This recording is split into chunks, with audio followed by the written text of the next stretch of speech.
Truck accident के बाद अगर सबक लिया जाता तो युवराज की जान बच सकती थी।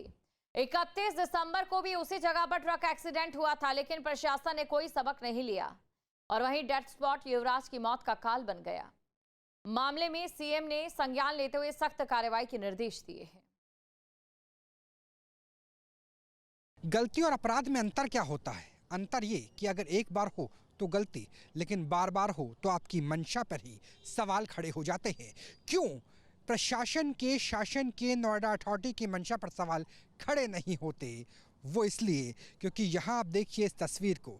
दरअसल युवराज की गाड़ी जहाँ गिरी थी, जहाँ लगभग 20 से 30 फुट अंदर तक गाड़ी चली गई थी, वहाँ उससे कुछ दिन पहले ही ट्रक का भी एक्सीडेंट हुआ था। बस गनीमत ये रही कि ट्रक की रफ्तार शायद थोड़ी कम रही होगी, बॉडी भारी, लेंथ ज़्यादा, जिसकी वजह से एक छोटी नाली में ही ट्रक फंस के रह गया। अगर ट्रक नहीं फंसता तो ट्रक के ड्राइवर की, उसके खलासी की हालत भी शायद वही होती जो 27 साल के युवा इंजीनियर की हुई।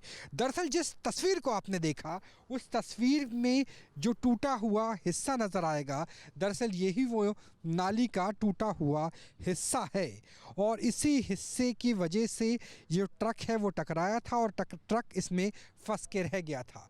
लेकिन गाड़ी की रफ्तार ज़्यादा थी और युवराज के पास शायद बचने का कोई वक्त नहीं रहा होगा और बीच में बहुत ज़्यादा ऐसे पत्थर भी नहीं है कि गाड़ी की रफ्तार को कम किया जा सके और यही वजह है कि गाड़ी सीधा यहाँ से कूदती हुई और ट्रक की वजह से दीवार टूटी गई थी। तो जो ट्रक की दीवार टूटी थी उसकी वजह से जो कुछ फंसने के चांस हो सकते थे गाड़ी के, वो भी नहीं रहे और सीधा जा कर के गाड़ी अंदर चली जाती है। ऐसे में क्या कहें युवराज, मृतक युवराज के पिता से कि क्यों राजधानी दिल्ली के करीब होते हुए एनडीआरएफ को समय पर सूचना नहीं दी गई? क्यों जब जिस नोएडा में गौतम बुद्ध नगर में हर साल बाढ़ आती है, यमुना यहाँ पास में से गुजरती है, यमुना एक्सप्रेसवे के पास की ये घटना है, तो यमुना के पास होने के बावजूद बोट नहीं आ पाई? क्यों दिल्ली के नज़दीक होने के बावजूद, कई एयरबेस हिंडन से लेकर के पालम तक होने के बावजूद, एनडीआरएफ के दो कैंप द्वारिका और गाजियाबाद में होने के बावजूद मदद नहीं पहुंच पाई? कैसे बताएं कि जिस शहर को उत्तर प्रदेश का शोकेश कहा जाता है, वहीं पर ही ऐसी दुर्घटना नहीं, अपराध हो जाती है। क्योंकि दुर्घटना तो ट्रक की हुई थी, लेकिन अपराध हुआ युवराज के साथ कि आपके पास वक्त था, समय था, 2.5 घंटे थे, पानी में तिल तिल कर डूब रही थी गाड़ी, लेकिन फिर भी बचाने वाले मूक दर्शक बने रहे।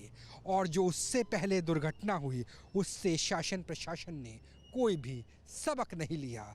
क्यों डेड होल पर, डार्क मार्क पर आकर के ये हाईवे खड़ा हो जाता है और कोई रिफ्लेक्टर नज़र नहीं आता?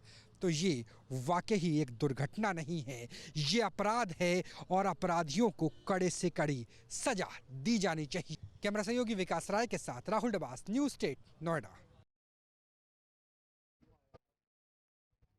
सेक्टर 150 में हुए इस हादसे ने नोएडा प्राधिकरण के दावों की पोल खोल दी है। मामले को लेकर सीएम योगी आदित्यनाथ ने संज्ञान लिया और कार्रवाई हो रही है, लेकिन जिस गड्ढे में गिरकर इंजीनियर युवराज की मौत हुई वह दरअसल पूरे सेक्टर का ड्रेनेज वाटर बना हुआ था। सबसे बड़ी चूक ये रही कि 31 दिसंबर को इसी जगह हुए ट्रक हादसे के बाद भी प्रशासन ने कोई सबक नहीं लिया। सेक्टर 150 में जिस पानी के अंदर डूबकर इंजीनियर की मौत हुई, उस पानी को लेकर अब ये कहा जा रहा है कि ये पानी जो सेक्टर का सीवर का पानी है वो यहाँ पर जमा हुआ है और नाला टूटने की वजह से अलग अलग समय पर बारिश और नाले का पानी इसमें जमा हुआ है। लेकिन प्राधिकरण के हेल्थ डिपार्टमेंट की तरफ से इसका संज्ञान नहीं लिया गया। नाले की तस्वीर मैं आपको दिखाऊँ, ये नाला है, किनारे से होकर गुजर रहा है। नालों को अक्सर कवर किया जाता है, इसको कवर नहीं किया गया और कवर करने के साथ साथ जगह जगह से टूटता हुआ ये नाला नज़र आ रहा है और इसी नाले का पानी कई साल से यहाँ जमा हो रहा है, जिसके चलते एक ट्रक ड्राइवर की जान यहाँ से जाते जाते बची और इंजीनियर को कई घंटे के रेस्क्यू ऑपरेशन के बाद भी नहीं बचाया गया। जिन युवराज की मौत इस हादसे में हुई, उनके दोस्त मेरे साथ में मौजूद हैं, उनसे भी बात करेंगे इस पानी को लेकर। अब अस्थियाँ विसर्जन करने के लिए कल आप लोग गए थे, किस तरीके का आश्वासन दिया गया है अधिकारियों की तरफ से इस पूरे मामले को लेकर? जी, उन्होंने जांच कमेटी बिठाई है और उन्होंने आश्वासन दिया है कि हम दोषियों को सज़ा देंगे और अभी CM, deputy CM and MP से बात हो रही है। They will be visiting to our home also. तो अभी अंकल जी रेस्ट कर रहे हैं। कल रात को हम लेट आए हरिद्वार से एंड अगर आप देख सकते हैं तो मुझे लगता नहीं ऐसे पानी में इतना कोई सोच सकता है कि इस पानी में किसी की डेथ हो सकती है। बट हाँ, इन्होंने काफ़ी लापरवाही करी है। अब तो इन्होंने बैरिकेडिंग लगा दी है फॉर सेफ्टी, लेकिन उस दिन से पहले नहीं लगाया गया। और अंकल के मन में हमेशा यही रहता है कि अपने बेटे को नहीं बचा पाए। उनके मन में रात को भी वो यही सोचते रहते हैं कि अगर मुझे तैरना आता तो शायद मैं ही कूद जाता। मैं उनकी उम्मीद में था कि वो लोग आ गए हैं, मैंने सबको बुला दिया था, प्रशासन यहाँ पे, पुलिस यहाँ पे, तो मुझे भी उम्मीद थी कि मेरा बच्चा बच जाएगा, लेकिन अंत में वो नहीं बचा पाए। ये जो पानी है, आप इधर ही रहते हैं, पानी कहाँ से आया होगा, क्या लग रहा है? नाले का पानी है जी, सोसाइटी का ही आ रहा है। अच्छा, जो नाले से पानी बाहर निकलना चाहिए था वो यहाँ फूट जमा- गया कहीं से, रिस्क गया नीचे से जाके। काफ़ी टाइम से 2-3 साल से पानी जमा हो रहा है। ये पानी क्या लग रहा है आपको? ये पानी ड्रेनेज का सिस्टम ही नहीं है। जितना भी सेक्टर का 150 का जो गंदा पानी है सोसाइटी का, वो आके भरता है इस प्लॉट में। तो एक्चुअली इसको ड्रेन प्रॉपरली ड्रेन करके कहीं और ले जाना चाहिए, लेकिन उन्होंने खाली प्लॉट में छोड़ा हुआ है। उनका काम इजी हो गया है अथॉरिटी का।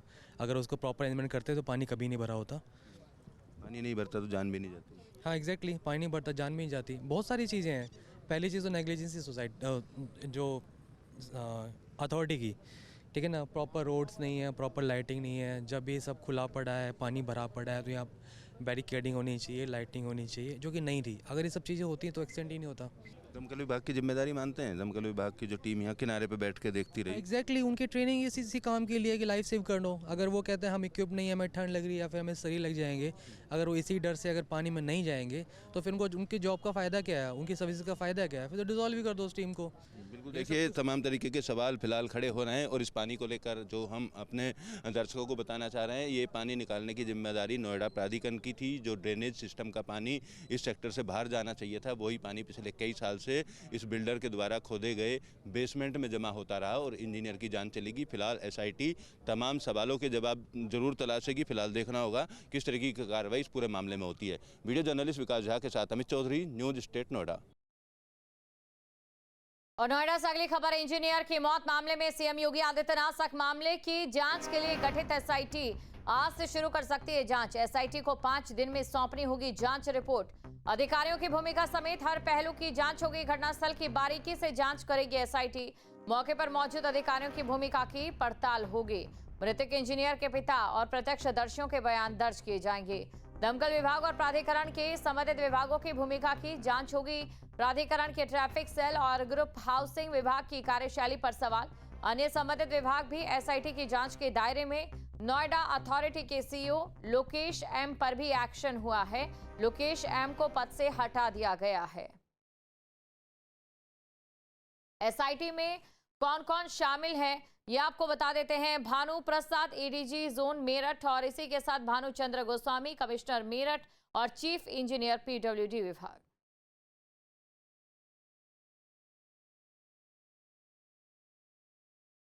तो इंजीनियर की मौत के मामले को लेकर लगातार प्रशासन अब सख्त हो गया है और इसी के साथ सीएम योगी आदित्यनाथ की सख्ती के बाद नोएडा अथॉरिटी के सीईओ पर भी एक्शन और इसी के साथ एसआईटी में कौन कौन शामिल, अभी क्या क्या एक्शन हुआ है वो आपको बता देते हैं। 2 बिल्डर कंपनी पर मामला दर्ज हुआ है। प्राधिकरण के सीईओ ने जूनियर इंजीनियर को हटाया और सीएम ने सीईओ लोकेश एम को ही हटा दिया। जांच के लिए 3 सदस्यीय एसआईटी गठित की है।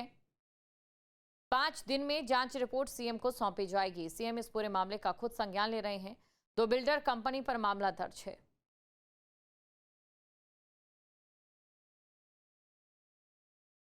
एक बड़ी लापरवाही और बड़ी लापरवाही के बाद अब तुरंत एक्शन सीधा सीएम योगी आदित्यनाथ की ओर से।